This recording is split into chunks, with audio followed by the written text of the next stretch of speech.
Good afternoon. My name is Maria Inês Pinho, and together with my colleagues Sérgio Coelho and Maria Fátima Lambert, we'll be presenting the paper which is called Inverse Power, Cultural Heritage as a Target in Conflict Scenarios. Well, just to check, of course, all of you know which are the UNESCO recognized cultural heritage in Croatia and also in Portugal. And you can see there are different kinds of cultural heritage typologies. So what is our main questions for this presentation? Protecting cultural heritage from menaces and disasters, and how does cultural heritage become a victim or a target, or even an hostage? So we can see here, sadly, one example, the Bahamian Buddhas in Afghanistan. They were destroyed not by use of explosives as an engineer work, but with artillery. So we can see the hate and all the rage against the Buddhas from the Taliban when they destroyed this. They didn't use quite an engineer work, but artillery. So we can, of course, you can protect monuments, either as you tell, but there are also the main issue is to protect people, their memories, their histories, their storytelling, their life writing. I mean, kind of immaterial and intangible heritage that will disappear.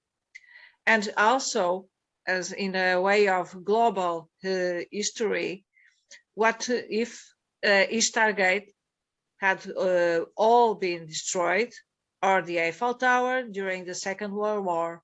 We may wonder about it in a kind of alternative history methodology, but only women and men can have the sense of what is symbology and how to interpret all around us. As we can see, this is the text. I won't read it, about a convention on 1954. We must recall that this wasn't made or written in the context of the end of the World War II, but at the context of the Cold War that was beginning at full force with the massive use of introduction of the massive use and the strategic, the deterrent concept of the nuclear weapons. So it's a lot of words to protect what is really menaced by material things like weaponry, like nuclear bombs, and etc. So it's a convention, but perhaps we need more. Yeah. As you can see in Ukraine, this is symbolic, this kind of protection, because this wouldn't stop even a mortar shell or a missile, but it gives to the population the sense of protection. It's a placebo. Yeah. Do you agree? They tried something to avoid. Yes, we're doing something. It might not result, but people are okay in moral and ethics statement, I mean. Yes. So this is the potential targets. This is only a small sample of what is being targeted and hit by the Russian and artillery and aviation. Of course, this is a war. There's two sides, but now presently the Russian advance and offensive has taken the Grozny doctrine to carpet bombing and then to occupy with ground troops. So this was, and this is, and this will be the targets. And fortunately, Inês, it's your discovery. Yeah. Yeah. Well, as you can see here on the slide, it's amazing. We're living the conflict now in Ukraine, that it's a European problem for all of us. and that we share with them. But they are the government, the Ukrainian government has been quite strategically, because it has created a link that we're sharing now with you, where we can send there photos of places, heritage places, different kinds of heritage. It can be religious heritage, it can be libraries, it can be intangible or tangible heritage, different kinds. You can see on the left side of the slide a photo of a library that has been bombed too, and where you can see videos of this heritage that has to be preserved. There is also several links and a fund called Thompson Fund that is helping students that are studying cultural heritage and cultural management to go away from Ukraine and to come to other European universities that have, as we hear three on this paper presentation, the responsibility to manage a cultural heritage bachelor. So we can accept them according to this fund too. So here is the link that you can see on this slide. Well, unfortunately, there's a history in bombing and destroying different kinds of heritage that went from the Second World War. Yes. And so what are we aiming to? We are not going to read all this. This is our main frame of intentions and goals to our investigation and research. But from all these texts, I pinpoint this: how does cultural heritage become a desirable target? Not only a target, but a desirable target. How can we make hostage a piece of heritage? Can it bend the population or not? That's the question. Yeah. And they started very soon. This is an engraving from the Franco-Prussian War of 1870-71, when the Prussian artillery from Mr. Krupp, Mr. Krupp was the leader of the factory. The factories that bombed Strasbourg during that war. So as you see, now we can see in Egypt, the inauguration and the heritage of Egypt.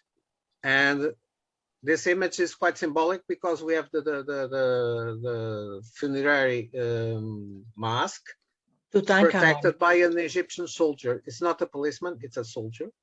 So you see the need of security and defense in they call hot places, and Egypt perhaps it's a hot place, not in a very good sense. Well, but I mean, all of us are have conscience about which criteria are applied in order to recognize cultural heritage by the UNESCO. You can see it on that web link, the criteria. Yes. And that's once more, the placebo, the sensation of, as I told you, this wouldn't stop modern weaponry. This only gives the intention, the need to protect our cultural heritage. And the provocation that we have here for all of you is, can we use the same criteria of the United Nations regarding humanitarian missions to protect cultural heritage? Can we enforce a military or a defense or a security force to protect by any means the cultural heritage, classified or not? That's the question we put here. So to understand a little bit better, Fatima, present us with this slide. We have to deal with different typologies of heritage. I mean, some of them are quite tangible, and but they are different. You need different strategies, not only to protect, but also to study and how to document, as Inês told us before. You have to document also, it's terrible, the destruction. But I mean, how can you recall and not lose that intangible cultural heritage? because I mean, objects, artworks, already in France at the Louvre during Second World War, people tried also to protect it. To rescue. To This rescue. is pure Yeah. rescue and rescue operation to save heritage as people, to put in the basement. So Yeah. the Ukrainian heritage is in a basement like their people are in basements. As we can see here, shockingly, our reality next to our door, not in the Middle East, not far away, but in our doors, inside. This is our reflection proposals. The time is short, it's getting short. But one of the things is it's the shield.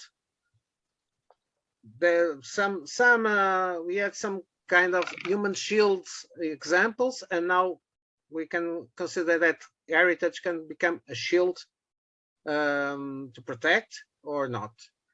This will imply some kind of solutions. This is a little bit in the NATO and European Union resolutions, new model of engagements. You can see here capabilities for the sensible context, technologies, fast reaction forces. All of this is necessary, but truly the next images will tell everything. Are we going in the same direction? Sure. Are you sure? Because these zebras are probably NATO, European Union, whatever. Are we going in the same direction? For sure, but how? Sure. Not But this how. sure is a very, very doubtful sure. Well, So to continue probably what Sergio is saying, I don't know if you're understanding, but we're using a methodology that we're still developing it, which includes interviews to some refugees from Ukraine who are arriving to Portugal.